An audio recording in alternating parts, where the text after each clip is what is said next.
Hello, what's up, and welcome back to my channel. Today I am answering the call of the void, except the void is booktube. I'm answering the call of booktube, if you will. For months now I've been hearing booktube's subtle cries to join them wherever I go, and today I am finally giving in. That's right, we're doing a book haul, baby. Let's just get into it, shall we?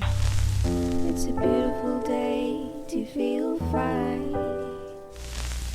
So this is kind of a collective book haul over the last 2.5 months or so. And I'm going to divide this book haul up into 4 parts. So, starting off with the first part, we're going to be talking about the books I got over at Tate Britain. So here's the tea on Tate Britain. The collection from 1550 to 1990, I think, is actually pretty small. I think I got through it in like half an hour. What Tate Britain does do very well though is their bookstore. It's by far the best bookstore in any of the British museums I frequent. I had to use every little bit of restraint in me to not buy every book I wanted, and so I only got 2. First of all, I got Inventing the Victorians by Matthew Sweet. If you know me, you know I read a ton of books about the Victorians. It's one of my great interests, and this just sounds really interesting. Delving into such Victorian passions as advertising, interior decoration, sex scandals, and serial killers, Matthew Sweet shows us that we are not so far removed from the Victorians as we would like to think. That sounds super interesting to me, the way it kind of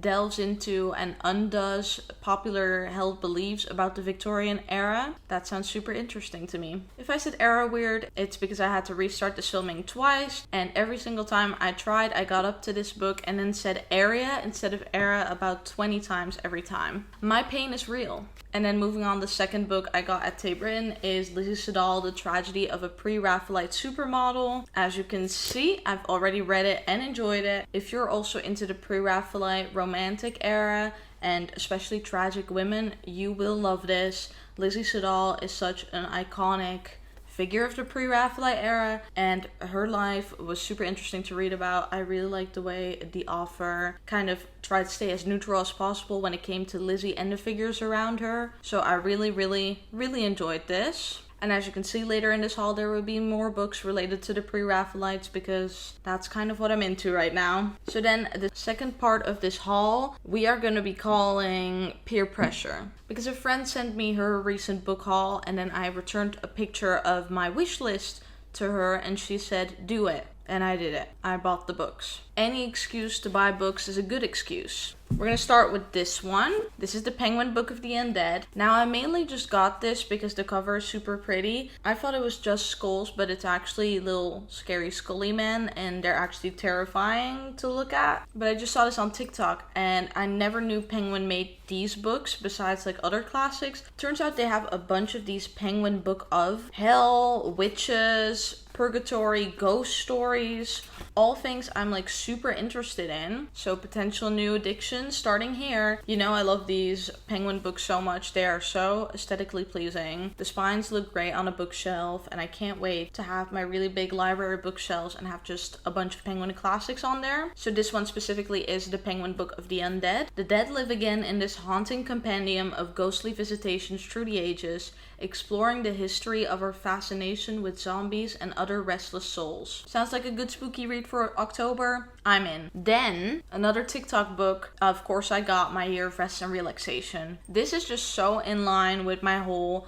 bell jar, tragedy, queens, tragic women reading streak. I had to get it, and I've already finished it. 5 out of 5 stars. I might do an actual video reviewing some books soon. Like, I want to make a series on my channel where I review my 3 most recent reads, so probably look out for that because I really want to talk about this book. Then I also got this skinny little book. Now this follows a very detailed line of thinking. I just love getting tiny little books related to my schoolwork, so anything fashion, consumption, economics related, and then I can quote them in my papers and I'll look extra smart because I will have gone outside the required reading.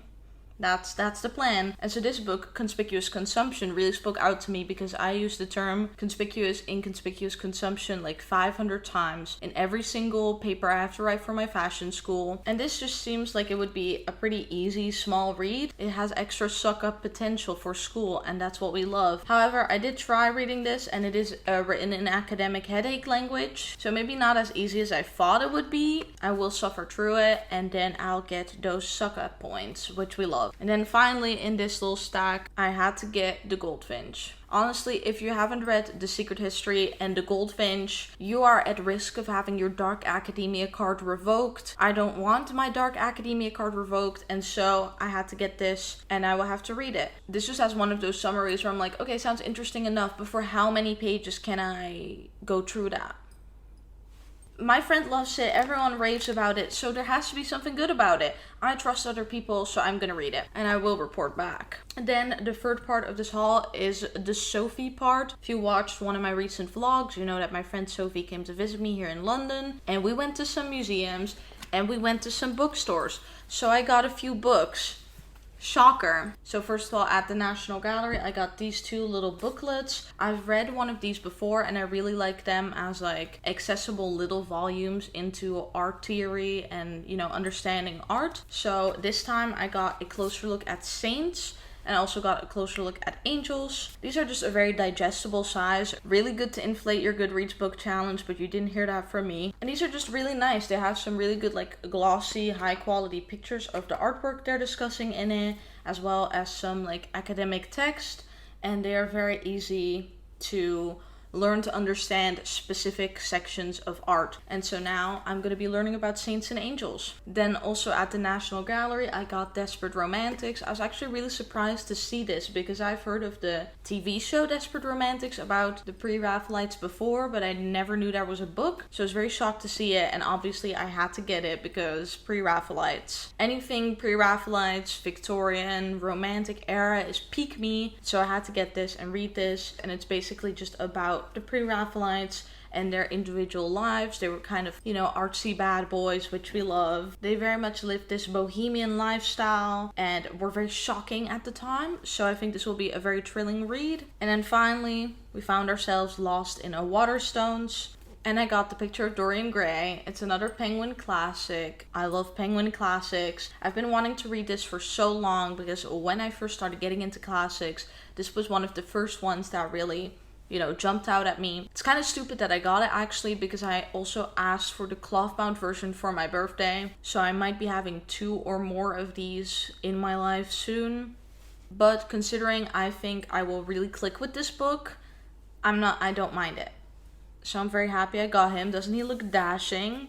We love a Penguin classic. And then finally, the fourth part of this book haul is just some individual books that I got recently. There's really not much cohesion in these ones. First one here that I have to discuss is Midnight Sun.